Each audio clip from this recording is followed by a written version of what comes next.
jalma anu sakti madraguna. Nyaeta jalma anu jago silat jeung teu teu raku gedog. Hiji mangsa manehna hayang boga ilmu ngaleungit. Tuluy manehna indit ka leuweung. Di leuweung manehna manggihan curug anu kacida endahna. Pas diuk dina batu, ngaburial teh aya cai tina jero batu. Belegedeg teh aya aki-aki anu beungeutna dikasieun. Tuluy eta aki-aki nanya. Hei manusia, rek naon maneh datang ke tempat ieu? Kaula datang ke tempat ieu hayang boga ilmu kasakten. Kaula teh hayang bisa ngaleungit ki. Nya sanggup maneh nyumpunan syaratna? Wah, kaula sanggup ki. Hei, ari kitu mah. Ku kaula dibere ilmuna. Tapi maneh kudu tapa dina jero gua.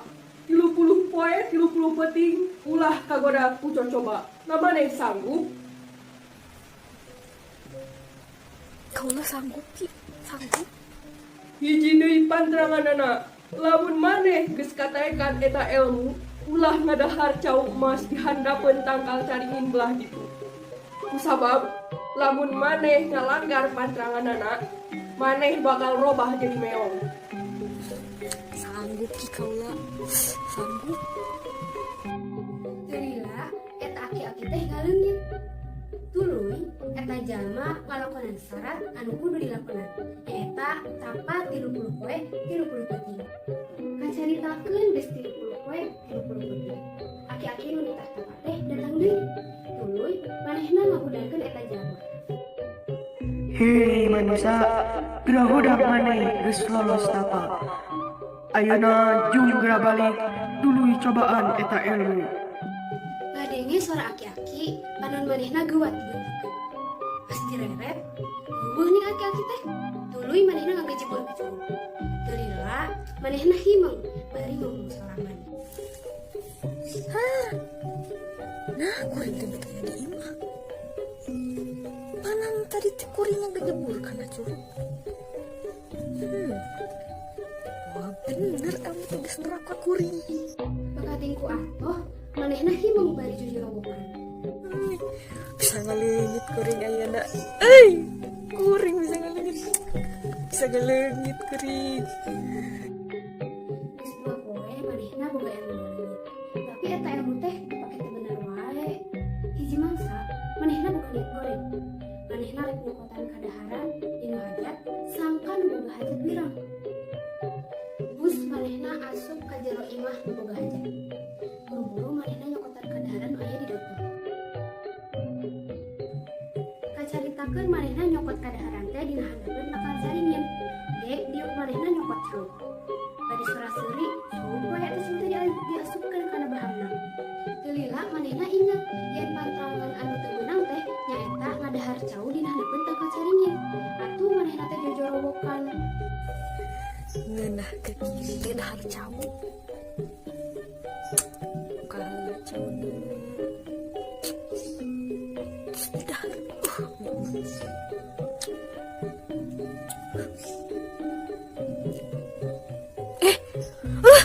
Kuring poho, kuring poho, kuring poho. Geus weh manehna teu inget di bumi alam. Eta jalma geus disangka maot. Isukna pas manehna rek digorengkeun kalah udang deui terus ngaberebet ka tangkal caringin. Ciringna rubah jadi bau. Tidinya jalma-jalma nu aya di dinya ararasuk ka imah. Jadi tiiseun da cenah aya maung jadi-jadian.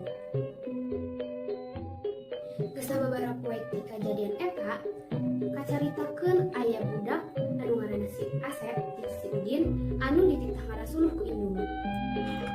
Udin, ka dieu.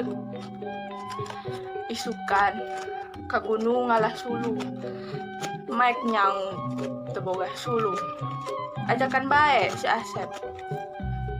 Ieu mak, aya naon?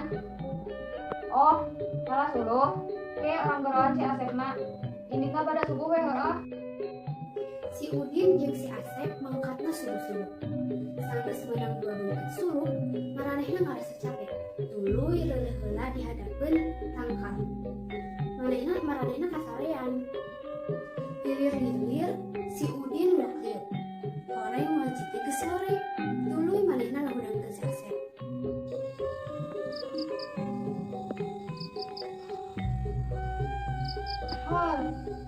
Sore geuningan. Udang, buru balik. Sore.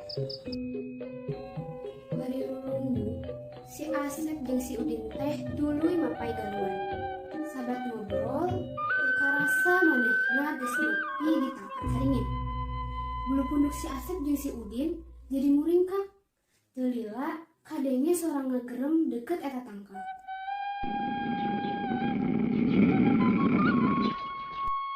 Suku si Udin jeung si Asep ngageter.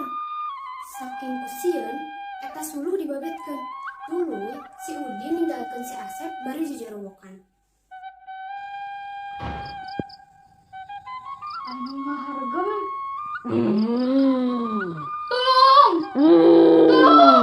Warga anu ngadenge jejorowokan si Udin, tuluy nangkap si Udin.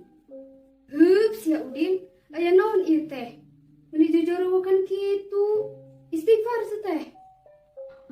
Itu di belah itu aya nu ngahargem. Juga kieu tah. Gusti Udin, eta mah lain ngahargem, tapi ngagerem. Disabrak kajadian eta kampung jadi disebut Kampung Hargem. Gara-gara si Udin salah nyebut ngagerem, jadi ngahargem. Anu aya patalina jeung carita jalma sakti anu robah jadi mau anu sok ngagerem dina handapeun tangkal caringin. Kiwari pernahna eta kampung aya di Desa Nyalindung, Kecamatan Cugenang, Kabupaten Cianjur,